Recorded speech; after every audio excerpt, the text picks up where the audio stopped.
नमस्कार, insider live देख रहे हैं आप। देखिए, बिहार के नेता प्रतिपक्ष आज राजद कार्यालय पहुंचे और वहां पर लालू प्रसाद, राबड़ी देवी, मीसा भारती, ये सब लोग मौजूद थे। प्रदेश अध्यक्ष के नामांकन किए। इसके बाद तेजस्वी यादव फान सम्मेलन कार्यक्रम था, वहां पर पहुंच गए। लोगों की इतनी भीड़ देखकर हैरान हो जाएंगे। फिर क्या, गरजने लगे तेजस्वी यादव, खूब गरजे। चुनाव से पहले बड़ा ऐलान कर दिया और बता दिया कि अगर सत्ता में आ गए हैं तो बिहार में से गरीबी चली जाएगी। सबसे महंगा राज्य बिहार, सबसे ज्यादा यहाँ पर जो है वो गरीबी है। आखिर ऐसा क्यों है? जनता के बीच तेजस्वी यादव की उपस्थिति है, क्या कुछ कह रहे हैं, बातों को सुनिए। हम लोग नए सोच के हैं, नया बिहार मिल करके बना रहा है, जहां बिहार और बिहारियों की तरक्की की बात होनी चाहिए, काम की बात होनी चाहिए, मुद्दे की बात होनी चाहिए, पढ़ाई, दवाई, कमाई, सिंचाई, सुनवाई और कार्रवाई की बात होनी चाहिए। ये सरकार हमको देखना है। क्या किया पाल समाज के लिए 20 साल में, बताइए कौन सा ऐसा काम कर दिया? किसके लिए क्या किया? गरीब के लिए क्या किया? महिलाओं के लिए क्या किया? आज माताएं बहनें यहाँ बड़ी संख्या में बैठी हैं। पूछे, घर चलाना, चूल्हा जलाना मुश्किल हो गया महंगाई के कारण। अपने मन का साड़ियों नहीं कीन सकती, इतना महंगा हो गया। सब घर चलाने में खर्चा हो जाता है। कितना मन पसंदीदा खाना बाहर जाती होंगी महिलाएं खाने। बताइए, गैस सिलेंडर कितना महंगा है। अभी 50 रुपया फिर बढ़ा दिया, कहीं 1200 है। तो आप समझिए इतना महंगा है। पेट्रोल डीजल 100 के पार हो गया। पहले क्या ही लोग बोलता था बीजेपी वाला, जब 70 रुपया होता था पेट्रोल का दाम, तो प्याज का दाम हो जाता था, प्याजवा का माला पहन के घूमता था रोड पर कि प्याज महंगा हो गया, प्याज महंगा हो गया। गाना गाता था। क्या गाना गाता था ये लोग? स्मृति ईरानी तो गैस सिलेंडर उठा के नाचती थी, है कि नहीं? आज भी तो करना चाहिए ना उनको। कहाँ है सब लोग? भाजपा के लोग कहाँ है? यही भाजपा वाला लोग गाना गाता था, महंगाई डाइन खाई जात है। अब बीजेपी को महंगाई डाइन नहीं, भौजाई या महबूबा नजर आने लगी है। कितना महंगाई बढ़ गया, हर चीज का दाम बढ़ गया। अस्पताल जाओ, वहां घूस दो, दवा का दाम इतना महंगा, भाड़ा किराया जाओ, हर चीज महंगा। भाई रे भाई, आय कम है, खर्चा ज्यादा है। बच्चा लोग की नौकरी नहीं लग रहा। माँ बाप पेट काट के पढ़ाया लिखाया कि नौकरी लगेगा, बुढ़ापा में सहारा होगा। तो बीजेपी राजनीति जिसे नौकरी, हम बोलते थे नौकरी दीजिए, नहीं दीजिए तो हम 20 में बोले थे 10 लाख नौकरी देंगे। तो यही नीतीश चाचा बीजेपी वाला बोलता था, कहां से लाएगा? अपने बाप के पास से पैसा लाएगा। और जब उनके साथ 17 महीने थे तो 5 लाख को नौकरी दिया। बताइए चाचा, कहां से पैसा आया? अब बताना चाहिए ना उनको।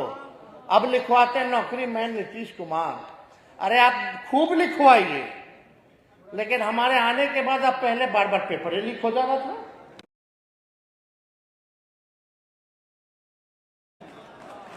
700 बेईमान डॉक्टर को एक साथ बर्खास्त किए, जो 10 साल से सरकारी अस्पताल नहीं आता था। ये गुनाह है। आईटी पॉलिसी बनाए, स्पोर्ट्स पॉलिसी बनाए, टूरिज्म पॉलिसी बनाए, ये गुनाह है। बिहार में 50,000 करोड़ का निवेश लाए, ये गुनाह है, ये जंगल राज है। मानदेय बढ़ाए, तालमी मरकज विकास मित्र टोला सेवक का, क्या ये गुनाह है? तो जंगल राज कैसे आ जाएगा भाई? कहां से आ जाएगा? अब डराना नहीं, 20 साल के मुद्दे के बारे में बात कीजिए। बताइए आपने 20 साल के राज में क्या किया, उस पर बहस किया जाए। ये काम की बात होनी चाहिए। तो ज्यादा समय हम नहीं लेंगे, लेकिन आप लोगों का काम पूरा होगा, निश्चित तौर पे होगा, चिंता नहीं करना। तेजस्वी की उम्र कच्ची है, लेकिन जुबान पक्की है। और हमको अभी तो 37-38 साल के हो ही रहे हैं। अभी तो 70-75 साल तक राजनीति करता है। बिना आप लोगों के हम पार लग पाएंगे? साथ साथ हम लोग चलेंगे, काम करेंगे, और हम लोग सरकार आएंगे तो माई बहन मान योजना लाएंगे। जितनी माताएं बहनें हैं हर महीना 2,500 रुपया खाता में डायरेक्ट डलवाया जाए। मिलना चाहिए कि नहीं माताओं बहनों को? झारखंड में हम लोग का सरकार है, वहां हम लोग मैया योजना से 2,500 रुपया देना शुरू कर दिए। जब झारखंड की महिलाओं को मिलेगा तो बिहार की महिलाओं को भी मिलना चाहिए कि नहीं मिलना चाहिए? 2,500 रुपया हर महीना, साल में 30,000 रुपया आप लोगों को हमारी सरकार बनेगी तो हम लोग देने का काम करेंगे। और गैस सिलेंडर 500 रुपया कर दिया जाएगा। बिजली के बिल से आप लोग परेशान हैं कि नहीं? स्मार्ट मीटर लगा है? स्मार्ट मीटर लगा है आप लोग यहाँ? बिल से परेशान है, लाइन कट जाता है, रिचार्ज नहीं कराइए तो दिक्कत हो रहा है कि नहीं? अच्छा एक सवाल पूछे, सबसे गरीब राज्य कौन है देश का? और सबसे महंगा बिजली कहाँ मिलता है? तो गलत है कि नहीं? बिहार सबसे गरीब राज्य, सबसे महंगा बिजली खरीद रहा है पूरे देश में। तो हमारी सरकार बनेगी तो 200 यूनिट फ्री में हर घर को बिजली हम लोग देंगे। और नौजवानों के लिए लाखों के तादाद में नौकरियां, रोजगार तो मिलेगा ही, लेकिन इस बार 100% डोमिसाइल कानून लाएंगे ताकि बाहर का लोग यहाँ ना नौकरी करे, बिहार के लोग बिहार में पूरा नौकरी पर उन्हीं का हक बने। इसलिए डोमिसाइल हम लोग लाएंगे। अरे नहीं, जब बहाली निकलेगा तो फॉर्म भरिएगा।